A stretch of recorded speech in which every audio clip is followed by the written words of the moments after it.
Welcome to God at Work, Stories of Grace and Faith. I'm your host, CharlesGruver, and with the past couple episodes having looked at Isaac Watts, this week, and basically this episode and the next one, I want to look at, basically, if you remember my episode on the Christmas carol, Joy to the World, basically the other musician that played a part and what we traditionally know as that Christmas carol. And that is the composer George Frederick Handel. Handel was born February 23rd or March 5th of 1685, and at the two different dates is there were two different basically calendar conventions that were kind of used around that time. So, the old system, it was February 23rd. The newer system was March 5th. He was a German and later British Baroque composer who actually spent most of his career in London and is actually regarded as one of the greatest composers of the Baroque era. Which, basically, when you look at what's generally considered classical music, it's broken up into different eras where what we might consider classical is Baroque, actually, as opposed to classical, but that is a subject for a completely different podcast, one that would be more based on music history than church history. Handel was born in Halle upon Saale, which I probably mispronounced that, and which is what is at the time the Brandenburg, Prussia, which is an area of what we now consider Germany, to George Handel and Dorothea Tost. His father was actually about 63 years old at the time of Handel's birth. He showed a gift for music and at a young age became a pupil of the composer Frederick W. Zachow, where he learned basically the principles of keyboard performance and composition. As I said, his father was 63 at the time when he was born, and by the time Handel was 11, his father passed away. But his education having already been provided for, he was able to continue on with his schooling, and eventually enrolled as a law student at the University of Halle in 1702. Also growing up, he served as the organist at the Reformed Church, or the Reformed Cathedral in Halle, which was a Calvinist congregation. And he basically served there for a year before actually heading north into Hamburg. He spent the years from 1706 to 1710 traveling around Italy, where he basically met many of the greatest Italian musicians of that day. He also composed many works in Italy, including 2 operas, numerous cantatas, and as well as some Latin or Roman Catholic church music. And it was really in these years that he spent in Italy that influenced the development of his actual music style. In 1710, Handel became the Kapellmeister to the Elector of Hanover, who at that time was Prince George, who later actually became George the First of King George the First of Great Britain and Ireland. A year after this appointment, Handel actually journeyed to England, and by 1712, he decided to settle there in England permanently. And to an extent, his abandoning this post as Kapellmeister led, from what I saw in some of the sources, evidently led to some strife between him and what would become King George. But by the time George became King of England, I guess they were able to reconcile some of their differences. With the exception of a few visits to the European continent, the rest of Handel's life was pretty much spent in England. And basically February of 1727, he actually became a British subject, which enabled him to become a composer of the Chapel Royal. And it was actually in this capacity that much of his music that we have was written. In kind of the years leading up to that, and pretty much right around then, 1720 to 1728, he actually composed the music for most of the operas that were performed at the King's Theatre in London. Although at this time, the Italian-style opera was seeing a decline in popularity in England. Part of it was due to, I guess, the moral characteristics of some of the opera performers, but also the fact that the operas were sung in Latin, so it wasn't really something that the everyday man would really partake in.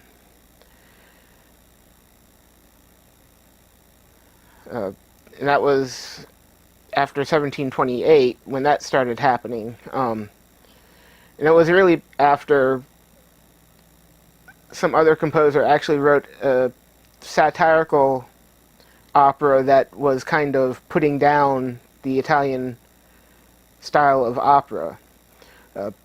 But Handel went on composing operas really until 1741, which resulted in a total of more than 40 such works by Handel. And while this decline in popularity of the opera was happening, a format called the oratorio became popular, and it actually resulted in the revivals of some of Handel's previous works that were actually done in Italy. And actually, this revival of some of Handel's works somewhat helped to establish the format of the English oratorio, which the oratorio was a large musical composition for solo voices, chorus, and orchestra without any acting or scenery that usually dramatized a story from the Bible in English lyrics. And to be honest, growing up, what I thought was probably one of his greatest oratorios, which we'll get to later, I always thought was a cantata, because that's what they referred to it at church, was the Christmas cantata or the Easter cantata, which was performing a part of, actually, one of his oratorios.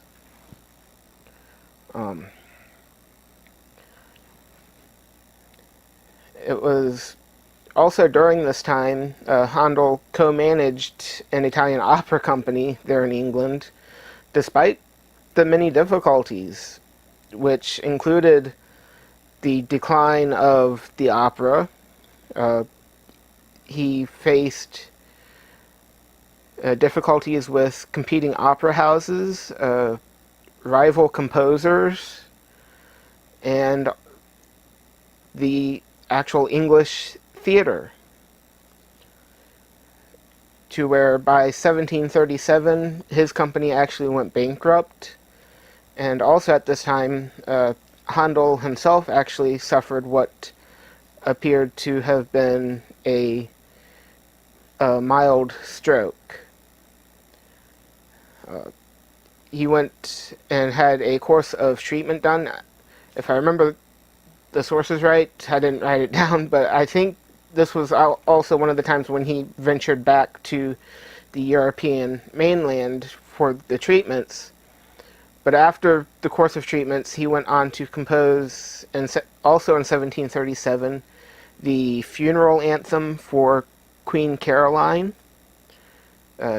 He did, and also in the years following, he did two of his most celebrated oratorios at the time. And he wrote the 12 grand concertos.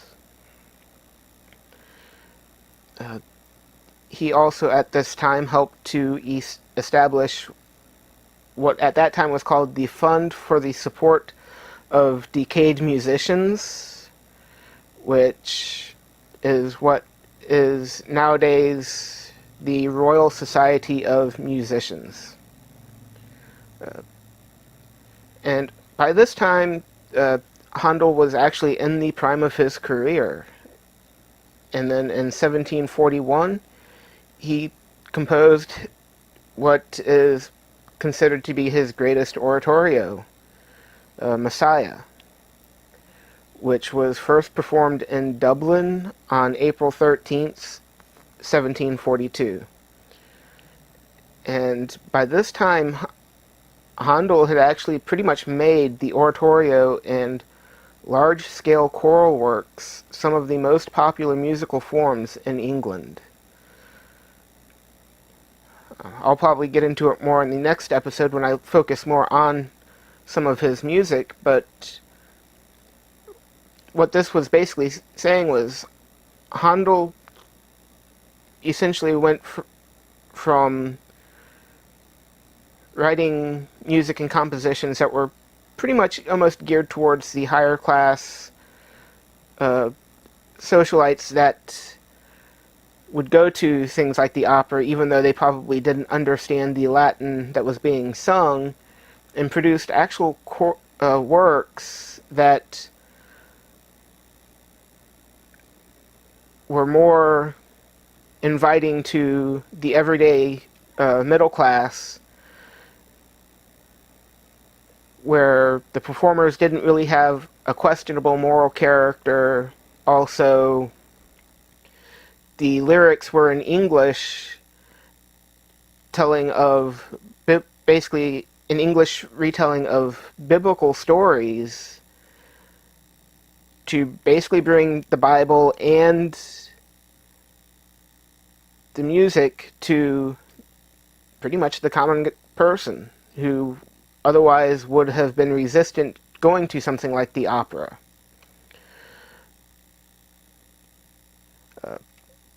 By 1751, Handel's eyesight started to fail due to a cataract in one of his eyes, which he had operated on,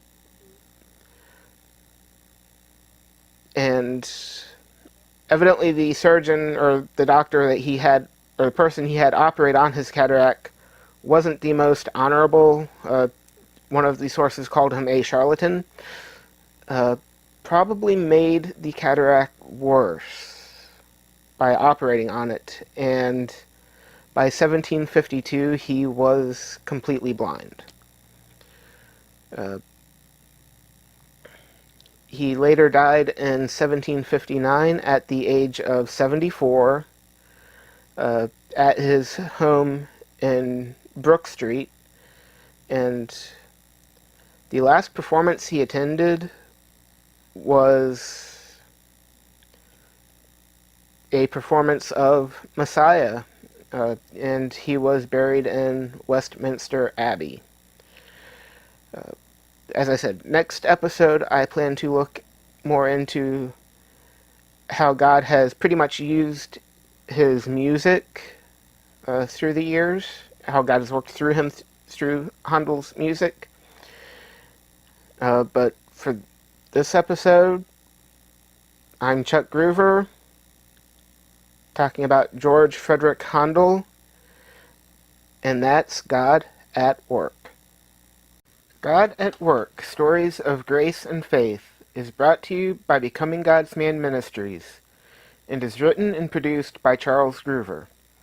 If you have any questions, comments, or stories of how God has worked in your life that you would like to share, you can contact us at stories@godatworkpodcast.com or by leaving a voicemail or texting 727-315-0830. If you would like to support God at Work or Becoming God's Man Ministries, you can find out how by going to either godatworkpodcast.com or becominggodsman.com. Opening theme is Fine Line, and closing theme is Airline, both by Geographer and obtained from the YouTube audio library. And as always, thank you for listening.